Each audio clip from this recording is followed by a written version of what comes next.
So yesterday we were reading the commentary about uh, accepting gifts.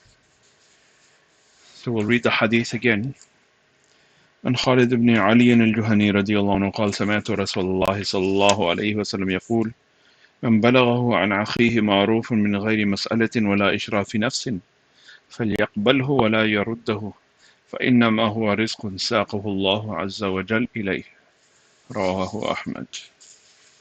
Khalid ibn Ali radiallahu anhu reported Rasulullah sallallahu alayhi wasallam as saying, if anyone happens to receive something from his brother Muslim without his asking for it, without his feeling inwardly greedy for it, he should not reject it, but rather accept it, for it is his sustenance which has been sent by Allah Ta'ala. Khalid ibn Ali radiallahu anhu reported Rasulullah sallallahu alayhi wasallam as saying, if anyone happens to receive something from his brother Muslim without his asking for it and without his feeling inwardly greedy for it, he should not reject it, but rather accept it, for it is his sustenance which has been sent by Allah Ta'ala.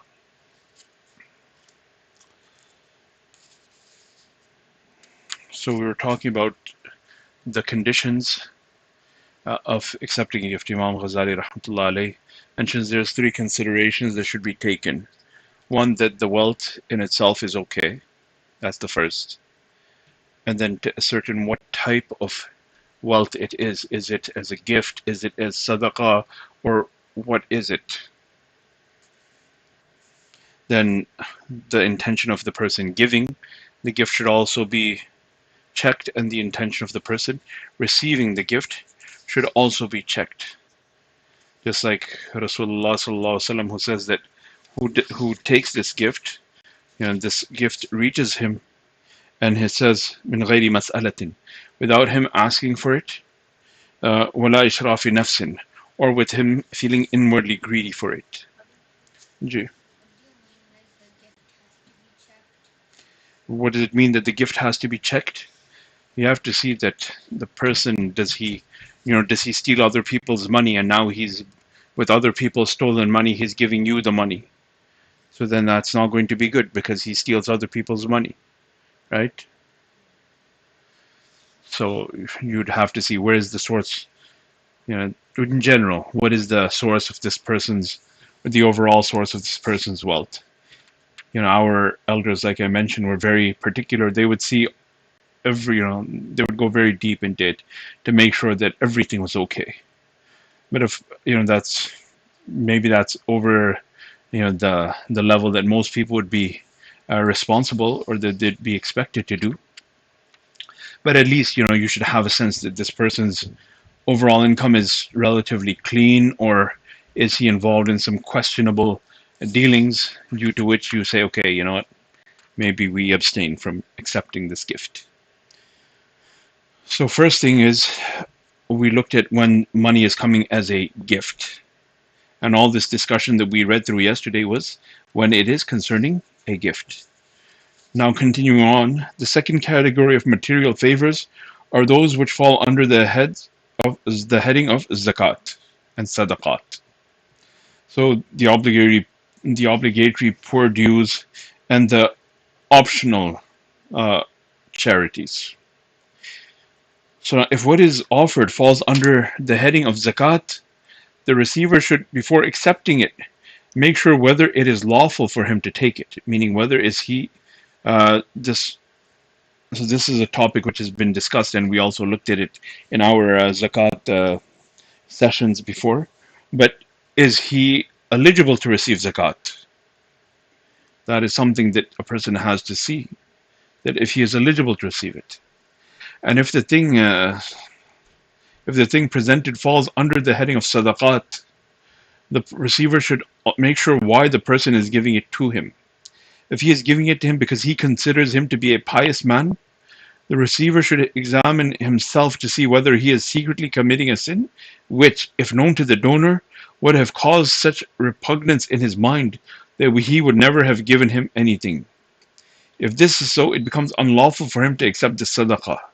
For it is like an ignorant person being presented a gift because people regard him an alim or a non-sayyid. And a sayyid is someone who is from the family of Rasulullah sallallahu alaihi wasallam. So a Sayyid, they, because they are from the family of Rasulullah sallallahu alaihi wasallam, they're afforded a different level of reverence and of respect.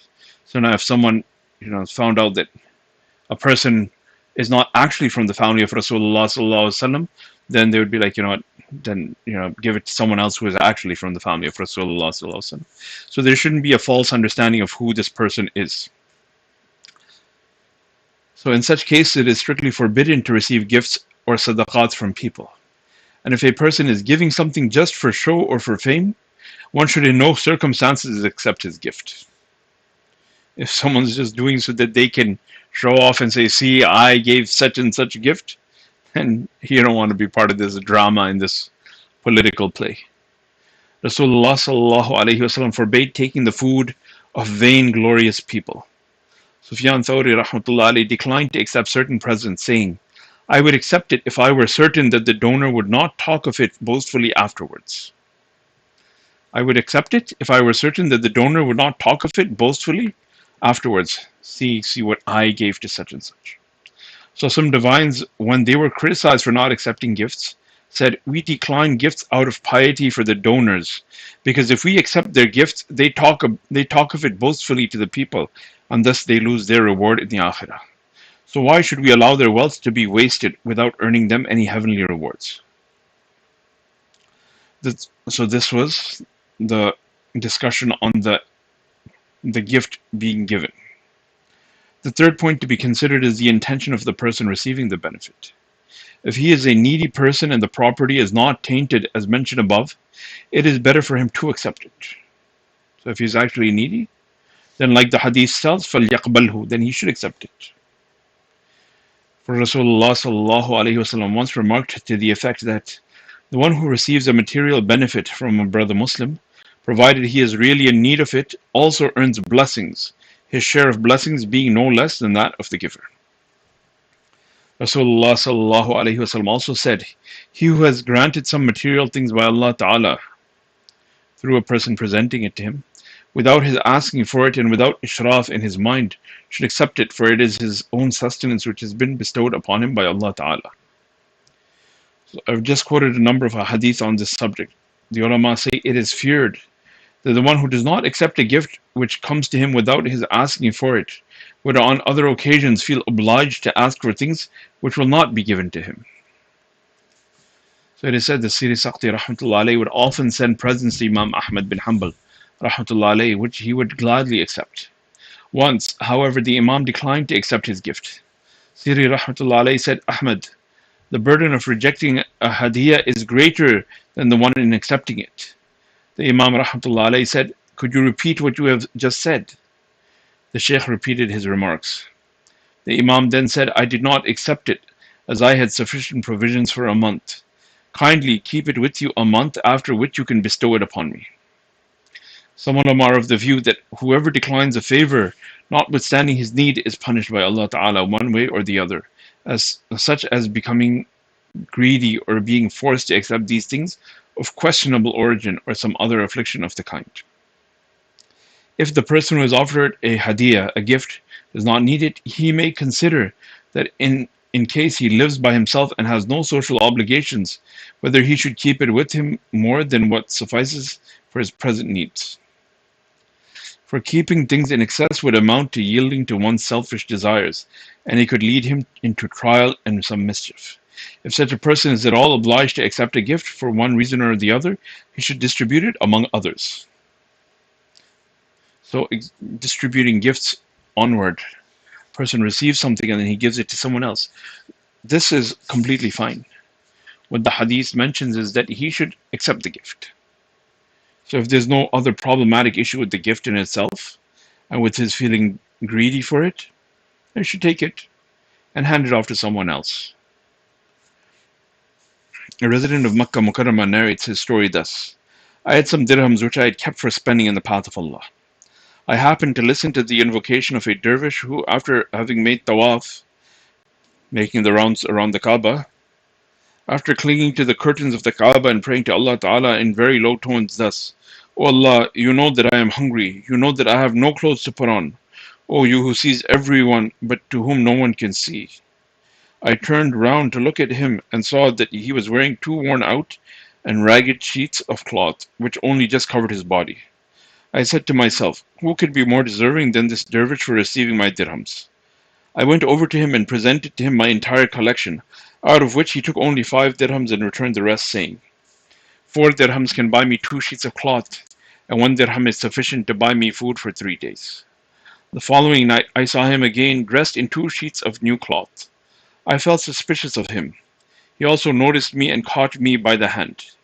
We began to make tawaf together while I felt that in the course of all the 7 rounds of tawaf, we were walking over mineral wealth like gold, silver, rubies, jewels, diamonds, etc. I could see and feel these valuables moving under my feet, though all the other people could not see them. The dervish then said to me, Allah Ta'ala has bestowed all these bounties upon me, but I do not like to spend out of these treasures. I always receive hadiyah from the people and spend them on my needs, because it is beneficial for their souls, and by virtue of giving away things as sadaqah, they earn blessings of Allah Ta'ala. So I've related all these incidents to show that accepting from people more money than what one needs may lead one into trials and temptations. Extra wealth is always granted by Allah Ta'ala as a test to see whether or not the person receiving it will spend it with propriety. But receiving as such as only just suffices for one's needs is a blessing of Allah Ta'ala, and one should learn to distinguish between the trials and blessings of Allah Ta'ala.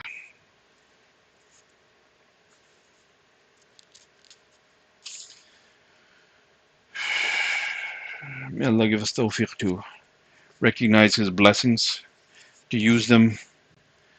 And this is sometimes a discussion or a side discussion that comes up. Is something a test or is something a punishment?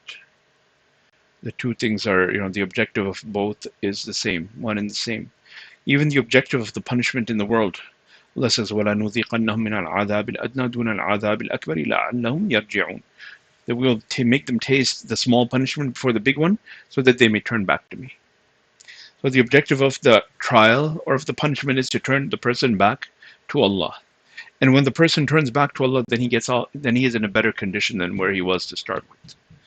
So this is always the objective. It is not to put anyone down, it is to bring them up. Whoever understands what he has to do, it will raise him up. The one who doesn't understand, it'll pull him down. But the opportunity is there.